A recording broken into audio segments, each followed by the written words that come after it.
Graças a Deus, para nós é uma honra, um prazer, uma satisfação estar mais uma vez aqui no canal Jailson HMTV para dar o início à nossa humilde, pequena palestra que nós temos aqui no canal.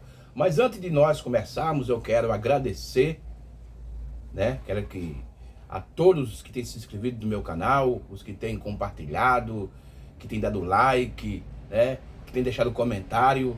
Que Deus abençoe todos vocês e eu peço que vocês continuem divulgando o nosso canal, dando like, se inscrevendo, e que Deus abençoe todos vocês. Também eu peço a oração de cada irmão, que ore por mim, e todos os irmãos que têm nos ajudado aqui no canal, os irmãos eu não vou dizer o nome dos irmãos para não esquecer o nome de alguns, mas todos os irmãos que têm me ajudado e cooperado aqui no meu canal, e também especialmente a irmã Ceissa. A irmã Ceissa, ela é lá da Flórida, nos Estados Unidos, que também é uma das inscritas do nosso canal. Tá bom, meus irmãos? Que Deus abençoe a todos vocês. E vamos aqui entrar num assunto. E hoje eu quero entrar num assunto um pouco diferente. Eu quero sair do pensamento que eu vinha falando, durante os vídeos sobre anjo. E vou deixar esse assunto de anjo para outra oportunidade. E hoje eu quero trazer uma mensagem evangelística, tá bom? Então eu quero convidar vocês para abrir a Bíblia no livro de Provérbios, capítulo 14, versículo 12 de Provérbios. Provérbios 14, versículo 12, que diz assim a palavra de Deus. Há caminho que ao homem parece direito, mas o fim dele são caminho da morte. Deixa eu repetir mais uma vez essa escritura. Provérbios 14, versículo 12. Há caminhos que ao homem parece direito, mas o fim dele são caminhos da morte. Que Deus abençoe a sua palavra no nosso coração. E hoje, baseado nessa escritura, eu queria falar um pouco sobre o nosso caminho e o caminho de Deus. Esse vai ser o nosso tema aqui da nossa pequena palestra. O nosso caminho e o caminho de Deus. Agora, eu queria começar fazendo uma pergunta para vocês que vão acompanhar esse vídeo. Eu não sei o que é, pela manhã, ou pela tarde, pela noite, dependendo da hora que você for assistir. Eu quero fazer essa pergunta para você. A pergunta é essa: qual o caminho você está seguindo? Qual é o caminho que você está seguindo? Você está seguindo no seu caminho ou no caminho de Deus? Essa é a pergunta que eu faço. E eu queria que você refletisse sobre isso. Porque tem vezes, irmão, que a gente confunde as coisas. Confunde. A gente acha porque está na igreja. Ah, eu já estou na igreja. Tá tudo bem. Mas aí onde está o problema? Deixa eu falar algo aqui para você. Sabia que as pessoas que estão na igreja, elas estão no risco, elas estão mais no risco mais pior do que os que estão fora da igreja? As que estão na igreja estão no risco de cair, de fazer coisa errada, mais do que estão fora da igreja. Porque aí você diz, mas por que, irmão Jailson? O senhor está falando isso? Sabe por quê, irmão? Porque você na igreja, você tem ensinamento. Você erra o que você quiser. Mas quem está fora da igreja não tem o ensinamento correto. O que ele vir para ele está tudo bom. Então, se por isso que o que está na igreja está no risco mais de cair do que o que está fora da igreja. Agora a questão, sabe o que é a questão? É qual caminho você está seguindo. Ou é o caminho de Deus, ou é o seu caminho. Porque o problema é esse, irmão. Esse é o problema de muitas pessoas. E por isso que acontece uma coisa que não era para acontecer, a morte prematura. O que é a morte prematura? A morte prematura, irmão, é aquela morte que você morre além do tempo. Aí você diz, não, irmão, mas o homem só morre no tempo determinado, no tempo certo. Não é assim bem não. Tem muita gente que morre fora do tempo, sabia disso? Essa é a escritura que nós lemos aqui. Veja só, deixa eu repetir mais uma vez, 14, verso 12 de Provérbio. Há caminho que ao homem parece direito, mas o fim deles são caminho da morte. Quantas pessoas, quantos jovens com 15 anos, 17, 18 que morreram? Porque ele achava que aquele caminho que ele estava caminhando era um caminho correto. Não recebia... A Bíblia diz, irmão, quando a gente obedece nossos pais, a Bíblia diz que o nosso tempo de vida, ele fica maior. Fica longânimo, porque nós obedecemos nossos pais. Mas quando nós saímos da obediência debaixo dos nossos pais, nós perdemos o rumo. Mas também eu quero dizer algo aqui, irmão, e não quero ofender ninguém, mas os pais de hoje não são como os pais de antigamente. E muitos pais de antigamente que estão vivendo no nosso tempo de hoje, eles também mudaram. Eles não estão mais como antigamente era. Eles seguiram o padrão do momento. Então muitos filhos, quantos jovens com idades de 14 anos, 15 anos, morreram antes do dia, porque seguiam um caminho. Os seus pais falaram, não faça isso não, meu filho, mas eles fizeram, desobedeceram os seus pais. E tem muito caso que não tem pai. Sabe quantos filhos chegam ao seu pai, faz pergunta para o seu pai, pai, eu posso fazer isso, posso fazer aquilo? Pai pede um conselho, pai, mas o pai tem vezes que está ocupado.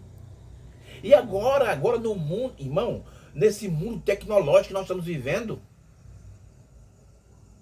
mundo tecnológico, a ciência está aumentando cada vez mais.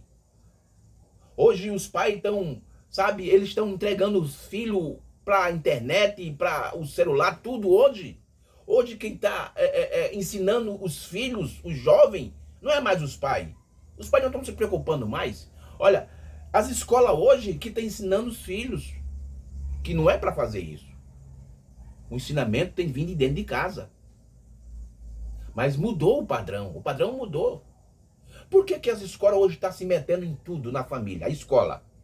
Aí você, não, mas a escola está errada. Não, num certo ponto eles estão certos, porque os pais frouxou. Os pais esqueceram de ensinar seus filhos.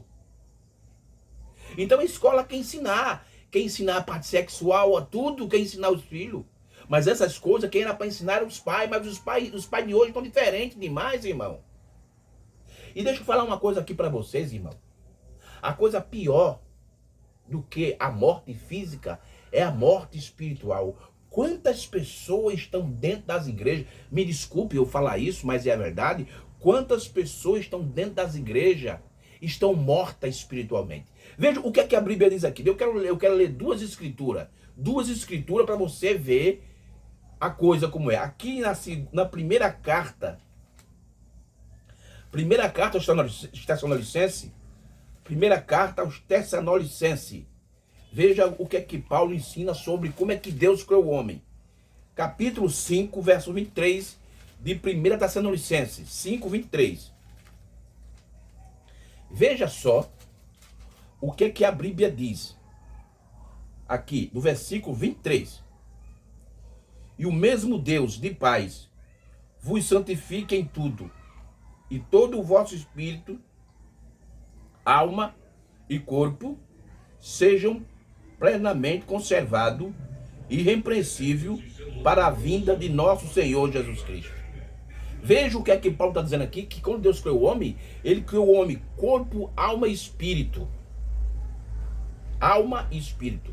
Mas o profeta Ezequiel, no capítulo 18, ele chega a dizer que quando a alma que peca, ela morre. A palavra morte significa separação. Então existem muitas pessoas hoje na terra, especialmente os religiosos, os que acham que porque está dentro da igreja A, ou da igreja B, da igreja C, está bem. Tem muitos que só tem corpo e espírito, porque a alma já acabou-se. Olha o que a Bíblia diz aqui em Apocalipse capítulo 9. Apocalipse capítulo 9, versículo 6, que eu não estiver equivocado. Apocalipse capítulo 9, versículo 6. Veja o que a Bíblia diz. Naqueles dias, os homens buscarão a morte e não acharão. E desejarão morrer e a morte fugirá deles. Homens, aqui está falando de humanidade, homens, tanto homens como mulheres. Naqueles dias, quer dizer, durante as eras, porque dias está no plural aqui, ó. Naqueles dias, durante as eras da igreja, durante o tempo que, desde o tempo dos apóstolos até hoje, muitos estão buscando a morte, mas não morrem. Por quê? Porque essas pessoas, irmão, já estão mortos. Elas já morreram. Elas não têm mais alma. Porque a Bíblia diz: a alma que peca morre, e morte é a separação. É a pior morte que existe, é a morte espiritual. Jesus, em Mateus capítulo 8, ele ensinou isso. Jesus, leia Mateus capítulo 8. Um certo jovem, Jesus estava num certo canto, e de repente ia passando um enterro, e um jovem lá no meio chegou para Jesus e disse: Jesus, eu queria te seguir. Jesus, venha, me segue. Ele disse assim: mas primeiro, Jesus, eu vou enterrar o meu parente. Sabe o que Jesus disse? Sabe o que é que Jesus disse para o jovem? Deixe que os mortos enterrem os mortos. Está lá em Mateus capítulo 8. Jesus disse que todo mundo estava morto, tanto as pessoas que estavam carregando um defunto também estavam mortos. Deixe que os mortos enterrem os mortos e siga-me. Então você veja que a morte espiritual é a pior morte que tem. E tem muita gente hoje dentro das igrejas, andando com a Bíblia debaixo dos braços, orando, evangelizando, mas estão mortos para Deus. Por quê, irmão? Porque eles estão seguindo os seus caminhos e não o caminho de Deus. Isso é profundo, mas isso é verdade. Sabe? Eu vejo muitas coisas. Eu não estou dizendo aqui que eu sou melhor do que você, não. Eu estou falando essas coisas para nos ajudar, tanto eu como você, meu irmão. Então qual é o caminho que você está seguindo? É o seu caminho ou o caminho de Deus? Porque a Bíblia está dizendo aqui que tem caminho que parece direito para você, mas o final é morte. E morte espiritual é a pior morte. Irmão, já imaginou você estar aqui andando, comendo, trabalhando, dormindo, acordando, mas para Deus você está morto, está separado? Veja que coisa tremenda, mas é a Bíblia, é as Escrituras. E como eu falei no começo, e vou continuar falando, que o pior é o que está dentro da igreja. Está mais pior do que aqueles que estão fora. Porque o que está dentro da igreja tem instrução. Mas muitos irmãos, muitas pessoas não estão nem aí, acham porque está dentro da igreja, ou a igreja A, ou a igreja B, ou a igreja C, acham que já está tudo bem, mas não está não, irmão. Um certo homem que conhecia a Bíblia, mestre, a Bíblia diz lá no capítulo 3 do Evangelho de João, que ele era mestre de Israel. Sabe o que é que Jesus disse para ele? Um homem que conhecia a lei de Deus, que conhecia a Bíblia, o Torá, que conhecia os Pentateucos, um homem formado, um mestre. Jesus disse que ele era mestre em Israel. Mas sabe o que Jesus disse para ele? Você tem de nascer de novo, porque só quem vê o reino de Deus é o que nasce de novo. Como é que Jesus vai dizer isso para um homem religioso? Nascer de novo? Porque esse homem, irmão, era só religioso. É como muitas pessoas estão hoje no nosso dia. Acha porque já está na igreja, já tá bem, está salvo. Não, irmão, você precisa ter um novo nascimento. Você precisa... Eu queria ler aqui outras escrituras, para a gente continuar aqui devagarzinho no nosso assunto. Veja o que é que a Bíblia diz aqui em Provérbios 14, verso 14. Vamos ficar aqui no livro de Provérbios, e eu quero citar algumas escrituras para você entender. Provérbios 14, verso 14 diz assim, ó: dos seus caminhos tartará, deixa eu ver aqui, 14, 26, perdão, 14, 26, diz assim, ó: no temor do Senhor há firme confiança, e ele será em refúgio para seus filhos. O temor do Senhor é uma fonte de vida para preservar dos laços da morte. E o que é o temor ao Senhor, irmão? O temor ao Senhor é respeitar. E como é que você respeita o Senhor? Como é que você respeita a Deus? É obedecer às suas palavras, é andar no seu caminho, não no seu caminho, mas no caminho de Deus. Vamos mais adiante aqui. Vamos para o capítulo 15, verso 19 de Provérbios. Diz assim: o caminho do preguiçoso é como a sebe de espinho, mas a vereda do reto está bem igualado. Tá vendo aí, irmão? Vamos para outra escritura. Provérbios 16, 17. Provérbio 16, versículo 1 e 2. Olha, Provérbio 16, versículo 1 e 2 diz assim, ó. Do homem são as preparação do coração, mas do Senhor a resposta da boca. Todos os caminhos do homem são limpos aos seus olhos, mas o Senhor pesa o espírito. Tá vendo aí, irmão? O problema tá aí. Tem vezes que nós confiamos muito nos nossos caminhos. Ah, eu vou fazer isso porque isso vai fazer isso. Mas o problema são os espíritos que tá por trás disso. E o que é que a Bíblia diz? Todos os caminhos dos homens são limpos aos seus olhos, mas o Senhor pesa os espíritos, porque Deus sabe que aquele caminho que você está tomando está um caminho errado, e por trás daquele caminho tem um espírito. Que espírito? Porque só tem dois espíritos aqui na terra, irmão. É o espírito de Deus e o espírito do diabo. Qual desses espíritos você está caminhando? Qual desses espíritos você está seguindo? Ou está seguindo o espírito de Deus ou o espírito do diabo? Quem diz é você. Só porque você está na igreja A ou na igreja B, você acha que está seguindo o caminho de Deus? Não, não. Isso é um equívoco muito grande. Mas vamos continuar com as escrituras aqui em Atos, em Provérbios 16, 17. Veja o que é que a Bíblia diz aqui, ó. O alto caminho do reto é desviar-se do mal. O alto caminho do reto é se desviar-se do mal. O que guarda o seu caminho preserva a sua alma. Tá vendo só, irmão? Quando você segue o caminho de Deus, veja que a sua alma está preservada. A alma. Porque é na alma onde Deus trata, irmão. É na alma onde Deus cuida. Certa vez eu conversava certo com um jovem, conversando com uma certa pessoa, e o jovem disse, mas irmão, eu creio em Deus, eu creio em Jesus, e de repente acontece coisa na minha vida. Sabe, porque as pessoas, irmão, as pessoas confundem. Eu acho que é por falta de ensinamento, as pessoas se atrapalham. Como é que Deus vai mandar uma prova sobre seus filhos e a prova vai lhe prejudicar? Eu vejo muitas pessoas dizendo assim, ó, pessoas fazendo coisa errada, sabe, desobedecendo a Deus, ainda tem coragem de dizer que está em prova. Essa é prova de Deus? Que tipo de prova é essa? Deus nunca provou seus filhos dessa maneira. Vamos ver o que a Bíblia diz aqui no livro de Hebreus. Eu queria ler aqui um texto aqui em Hebreus, Hebreus capítulo 12, para a gente ter uma ideia, irmão, como é que Deus prova os seus filhos, porque essas provas que as pessoas têm por aí estão equivocadas. Eu nunca vi Deus provar as pessoas assim, os seus filhos, e elas fazem coisa errada e ainda tem coragem de dizer que é prova de Deus? Isso tem aqui, Hebreus capítulo 12.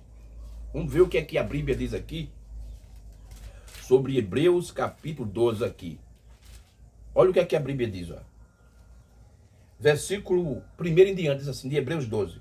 Portanto, nós também, pois que estamos rodeados de uma nuvem grande de testemunhos. Você veja.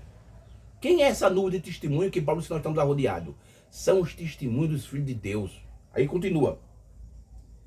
Deixando todo o embaraço e o pecado que tão perto nos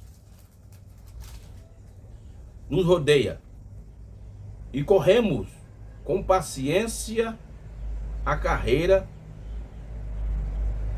que nos está proposta. E ele continua aqui, no versículo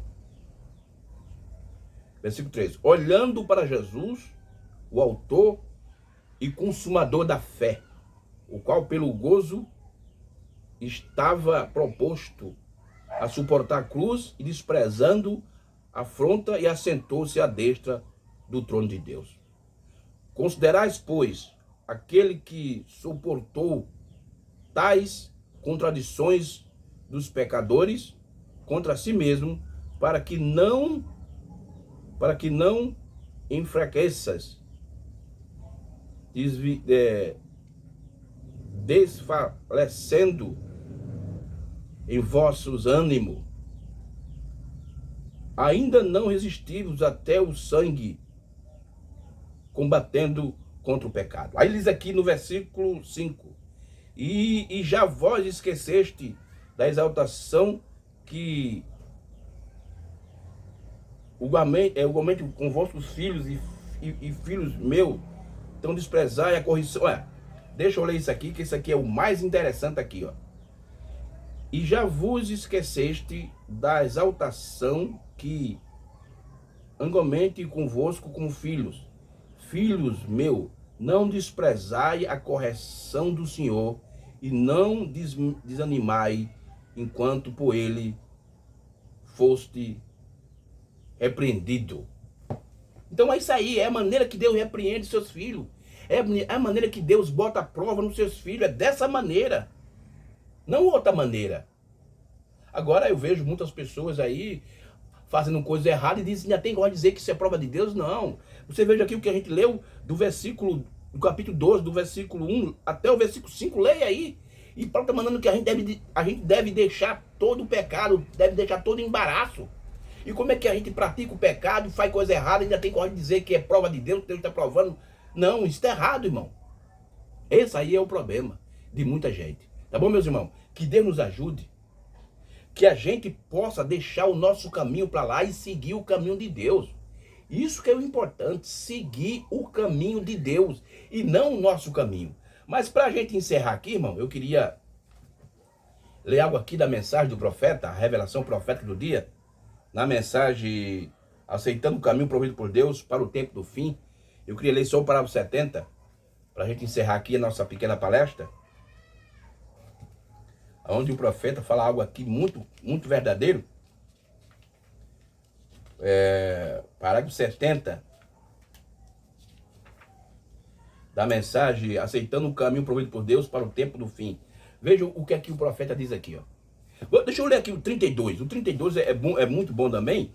Deixa eu ler mais aqui o 32, para a gente ver, irmão, as coisas que acontecem conosco e a gente acha que... Não, mas veja só.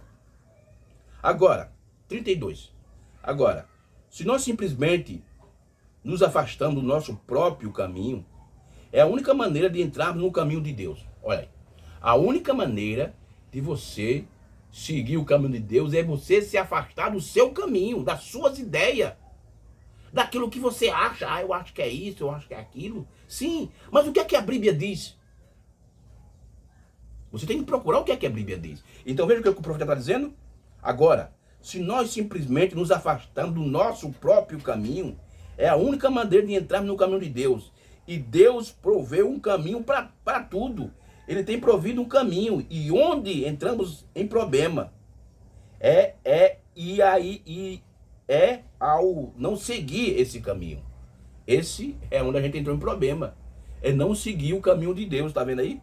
Então quando você segue o seu caminho, só porque que você acha que é da igreja A, a sua igreja é a mais famosa, sabe? O coral da sua igreja é o mais bonito, o pregador lá é o melhor pregador do mundo, você acha que... Aí você entra em problema. E o profeta continua dizendo, ó, injeta nele nossas próprias maneiras. É isso que está o problema. Jesus disse, eu sou o caminho, a verdade e a vida. Aí você disse, não, mas eu aceitei Jesus. Sim, mas você injetou no caminho de Deus as suas ideias. Aí não tem como Jesus andar com você. Aí não tem como Deus andar com você. Porque você injetou no caminho de Deus as suas ideias. E o profeta continua dizendo aqui, ó. Isso produz uma perversão. Quando você pega as suas ideias e coloca nas coisas de Deus, isso perverte a coisa. E tudo que é pervertido não é confiável. Parágrafo 70 da mensagem Aceitando o Caminho Provido por Deus para o Tempo do Fim. Essa mensagem o profeta pregou em 1963. Ele diz assim: esse é o problema com a igreja cristã hoje. Eles têm tentado aceitar alguma maneira manufaturada. Esse é o problema com os cristãos. Você é cristão, eu sou cristão, mas se envolve nas coisas do mundo. Olha, a gente está num tempo aqui, irmão, que é o tempo de política. Eu não sou contra, eu não estou falando contra ninguém. Eu só estou apenas mostrando para você a realidade. Agora me diga, que você é um cristão. O que tem a ver você com a política? Porque muitos, eu vejo aí na rua, na televisão, em todo canto que eu vou, eu vejo pessoas dizendo que é cristão, que é crente e defendendo político, confiando a sua confiança em político. Irmão, nenhum político vai trazer nada de bom para o nosso país. Ele pode ter uma boa intenção de trazer, mas não vai. Tudo aquilo que eles prometem durante a política, irmão, durante o processo eleitoral, quando eles ganham, aquilo que eles prometem, nem 10% do que eles prometem ele consegue realizar. Então nós que somos cristãos, irmão, nós devemos confiar só em Deus. Jesus disse, buscar primeiramente o reino de Deus e a sua justiça. É o que nós devemos fazer, buscar o reino de Deus e a sua justiça. Confiar em Deus. Não nas coisas do mundo, não na política. A Bíblia diz no capítulo 2, versículo 15 da primeira carta de João, aquele que amar o mundo, o amor de Deus não está nele. Olha, como é que você diz que é cristão e ama as coisas do mundo? Como é que diz que você segue a Cristo e ao mesmo tempo segue a política? Jesus disse que não pode seguir dois senhores. Ou você segue o Senhor ou você segue a Baal. Um dos dois você tem que seguir. E o profeta continua dizendo aqui, ao invés de ficar abrindo caminho para o reino de Deus, tem tentado de outra maneira e não funciona. Mata-se o paciente. Mata-se o bebê de Deus, ao tentar fabricar alguma maneira. Não há necessidade desse buer e choro, não há necessidade de tudo isso, dito tudo isso. Sim, não há necessidade de morrer, a menos que haja morte, não pode haver o nascimento. O nascimento só vem pela substância da morte. Se o grão de trigo não cai na terra e morrer, João capítulo 12, fica sozinho. Tem que apodrecer e entrar em decomposição, então dessa decomposição brota a vida. De nenhuma outra maneira funcionará. Primeiro, ele deve ser descompor e estar em decomposição. E assim que devemos estar, morrer para nós mesmos e nascer de novo do Espírito. Então, o que é morrer para nós mesmos, irmão? Sabe o que é morrer para nós mesmos? É afastar-se do nosso caminho, entregar tudo que nossos pensamentos, entregar para o Senhor, entregar para Deus. Fazer como disse o salmista Davi no Salmo 23, o Senhor é meu pastor e nada me faltará. Guia mansamente. Olha, isso é maravilhoso, irmão. Então, precisamos de morrer para nós mesmos e nascer de novo do Espírito de Deus. Que Deus nos ajude, que Deus nos abençoe, viu, meus irmãos? E me desculpe que eu falei alguma coisa, que eu ofendi alguma coisa, mas eu queria trazer essa pequena palavra, uma palavra evangelista, para ajudar todas as pessoas. E que Deus abençoe cada um de vocês. E vocês continuem aí, né? Aqueles que não se inscreveram no nosso canal, que se inscrevam no nosso canal, dê o like, compartilhe essas mensagens, esses vídeos que nós temos no nosso canal, aí para os irmãos da igreja, para o seu vizinho. Tá bom, meus irmãos? Que Deus abençoe. Eu quero mandar meu forte abraço para todos os irmãos aí que têm me ajudado lá de Santa Catarina, o pastor Samuel Rodão, né? O pastor Ezequias, o pastor Bruno, lá de São Paulo, né? Nós temos lá o irmão Marcos, o irmão André, pastor Moisés, pastor Joesley, pastor Cícero, pastor Norivan, né? Também nós temos lá de Belém do Pará, o nosso amado irmão pastor Rubens, o pastor Aurélio, lá de Curitiba, o irmão Francisco Mesquita, o pastor Francisco Mesquita, lá de Porto Alegre, o pastor Rogério Camargo e o irmão Hércules. Que Deus abençoe. Aqui na Paraíba nós temos o pastor Edivan, o irmão Manuel de Marco Moura, o irmão Manuel de Caporã, tem o irmão Ricardo de Tibiri, né? Tem todos os irmãos, o irmão Edinaldo de João Pessoa, todos aqueles que estão nos acompanhando. Que Deus nos abençoe e um forte abraço. E domingo nós estamos viajando para Caiçara, que Deus permitir, e vamos tentar lá gravar alguma coisa. E na segunda-feira a gente coloca no nosso canal, e na quarta-feira nós estamos de volta com todos vocês, trazendo mais um assunto aqui no nosso canal Jailson HM TV. Que Deus abençoe e um forte abraço e shalom para todos.